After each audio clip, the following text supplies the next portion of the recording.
Hey there, folks! Today, I've got some big updates on the international front. With President-elect Donald Trump taking office soon, there's a lot of buzz around what his policies might mean for the ongoing conflict in Ukraine. So, here's the scoop.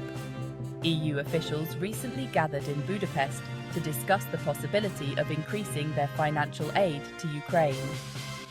This comes amid concerns that Trump might cut US support to Kyiv. Now, Trump's been pretty vocal about his views. During his campaign, he criticized European NATO members for not spending enough on defense and hinted at a softer approach towards Russia. He even suggested he might be able to end the Ukraine conflict rapidly, though he didn't provide any details.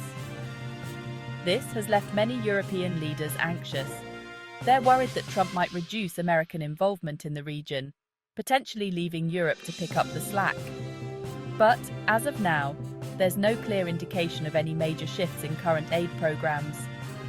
The big question here is about military resources. The United States has been a major supplier of military aid to Ukraine. If Trump decides to pull back, it's unclear how the EU will fill that gap. Since 2014, the EU has allocated a whopping $118 billion to Ukraine. This financial assistance has been crucial in supporting Ukraine's economy and addressing humanitarian needs. Meanwhile, the US has contributed around $85 billion, with a significant portion going towards military aid. Ukrainian President Volodymyr Zelensky has been vocal about his gratitude for this support. He's emphasized the importance of continued bipartisan backing from the United States for Ukraine's sovereignty and territorial integrity. With Trump's victory, there's a lot of uncertainty about the future of US-Ukraine relations. Some experts believe Trump might be open to making concessions to Russia, like lifting sanctions, in exchange for cooperation on other issues. This could have major implications for Ukraine, which relies heavily on Western support in its conflict with Russia. The EU is keeping a close watch on the situation. European leaders are committed to supporting Ukraine, but they're also preparing for various scenarios if Trump's policies lead to a significant change in US involvement.